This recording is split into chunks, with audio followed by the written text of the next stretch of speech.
Hello दोस्तों, नमस्कार। मैं हूं इंद्रजीत प्रजापति और आप देख रहे हैं हमारा यूट्यूब चैनल कौशल्या प्रशिक्षण संस्थान।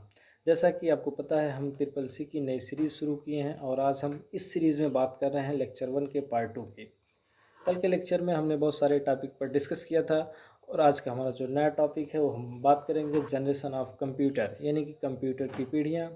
तो कंप्यूटर की पीढ़ियों में हम फर्स्ट जनरेशन की बात करेंगे, जिसकी शुरुआत 1946 से 1954 के बीच है। और फर्स्ट जनरेशन में वैक्यूम ट्यूब यूज़ किए जाते थे और जो वैक्यूम ट्यूब के इन्वेंटर हैं वो हैं John Ambrose Fleming and Lee De Forest. इन दोनों ने 1904 ईस्वी में इनका आविष्कार किया था। इसके स्टोरेज की बात करें तो magnetic drums and magnetic core.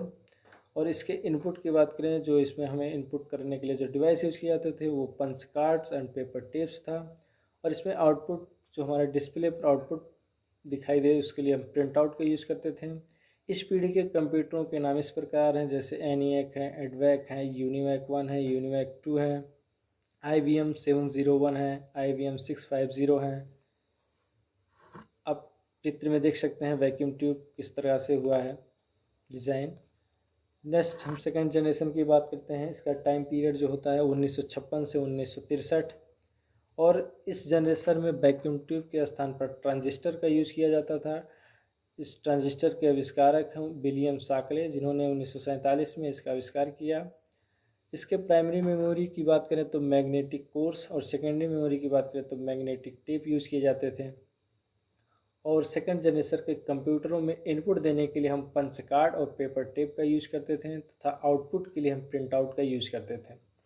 और इसमें जो हमारी प्रोग्रामिंग लैंग्वेज यूज़ की जाती थी वो हाई लेवल लैंग्वेज यूज़ किए जाते थे, जैसे फोर्ट्रान, एल्गोल, कोबोल, इस तरीके की लैंग्वेज। और अगर इस पीढ़ी के हम कुछ कंप्यूटर्स की बात करें तो उसमें है IBM 1620, IBM 1401, IBM 7094, CDC 1604, CDC 3600, UNIVAC 1108। Second generation जो विलियम शाक्ले हैं, जिन्होंने ट्रांजिस्टर का आविष्कार किया था। नेक्स्ट हम थर्ड जनरेशन की बात करेंगे, तो जिस थर्ड जनरेशन हमारा 1964 से 1971 है। इस थर्ड जनरेशन में ट्रांजिस्टर के स्थान पर IC यानी इंटीग्रेटेड सर्किट का यूज़ किया जाता था। कभी कभी एग्ज़ाम में IC का फुल फॉर्म पूछ लेता है, तो आप इसको नोट डाउन कर लीजिए कि नेक्स्ट हमारा है IC का आविष्कारक हम बात करें तो जैक किल्वी हैं, जिन्होंने 1959 में IC का आविष्कार किया था। और इसमें प्राइमरी मेमोरी की बात करें तो मैग्नेटिक कोर्स तथा सेकेंडरी मेमोरी की बात करें तो मैग्नेटिक डिस्क यूज़ किए जाते थे। थर्ड जनरेशन में कंप्यूटर को इनपुट देने के लिए कीबोर्ड और माउस का यूज़ किया जाता था। और इसके जो आउटपुट के लिए हम मॉनिटर का यूज़ करते थे। और इसमें जो हमारी प्रोग्रामिंग लैंग्वेज यूज़ किए जाते थे वो हमारे फोर्ट्रान हैं, एल्गोल हैं, कोबोल हैं और बेसिक लैंग्वेज हमारे यूज़ किए जाते थे।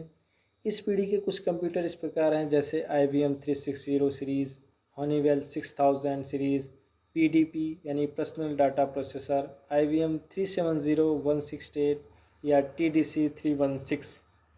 थर्ड जनरेशन जो हमारे IC है उसके आविष्कारक जैक किल्वी हैं, आप चित्र में देख सकते हैं। अगले हम फोर्थ जनरेशन की बात करें, जिसका टाइम पीरियड है 1971 से 1980। और फोर्थ जनरेशन पीरियड में जो टेक्नोलॉजी यूज़ किए जाते थे वो large scale integration and very large scale integration technology use किए जाते थे। फोर्थ जनरेशन में इस जनरेशन के दौरान हम MS विंडोज़ और MS DOS यूज़ किए जाते थे। जो इसमें हमारा MS विंडोज़ जो GUI टेक्नोलॉजी बेस्ड है, यानी ग्राफिकल यूज़र इंटरफेस, तथा MS DOS जिसको माइक्रोसॉफ्ट ने बनाया डिस्क ऑपरेटिंग सिस्टम। और हमारे फोर्थ जनरेशन में हाई लेवल लैंग्वेज यूज किए जाते थे, जैसे C++, DBase, W एक्सेट्रा। इस पीढ़ी के कुछ कंप्यूटर इस प्रकार हैं, जैसे IBM 4341, DEC 10, star 1000, PUP 11। Next हमारा अगला है फिफ्थ जनरेशन। फिफ्थ जनरेशन की हम बात करें तो इसके टाइम पीरियड की तो 1980 से लेकर अब तक ही जो हमारा पीरियड है वो फिफ्थ जनरेशन चल रहा है। और इसमें जो टेक्नोलॉजी यूज़ की जाती थी वो ULSI यानी अल्ट्रा लार्ज स्केल इंटीग्रेशन या AI आर्टिफिशियल इंटेलिजेंस यूज़ किए जाते थे। और फिफ्थ जनरेशन के जो हमारे माइक्रो प्रोसेसर हैं वो 64 बिट के यूज़ किए जाते थे। और हमारे जो फोर्थ जनरेशन में है वो हमारे 32 बिट्स के प्रोसेसर यूज़ किए जाते थे। नेक्स्ट हमारा है ऑल। इसमें जो हमारे 5th जनरेशन है, इसमें हाई लेवल लैंग्वेज और नेचुरल लैंग्वेज की प्रोग्रामिंग की जाती थी। और इसका जो एडवांसमेंट है वो पैरेलल प्रोसेसिंग। और इस पीढ़ी के कुछ कंप्यूटर इस प्रकार हैं, जैसे desktop, laptop, notebook, ultrabook, Chromebook इत्यादि। आइए हम अगला बात करते हैं टॉपिक की, कैरेक्टरिस्टिक्स ऑफ कंप्यूटर, यानी कंप्यूटर प्रणाली के लक्षण। कंप्यूटर की कुछ महत्वपूर्ण विशेषताएं हैं जिन्होंने इसको इतना लोकप्रिय बना दिया है। कंप्यूटर की प्रमुख विशेषताएं हैं, जैसे हम पहले विशेषता की बात करें, स्पीड यानी कि गति। कंप्यूटर 1 सेकंड में लाखों गणनाएं कर सकता है।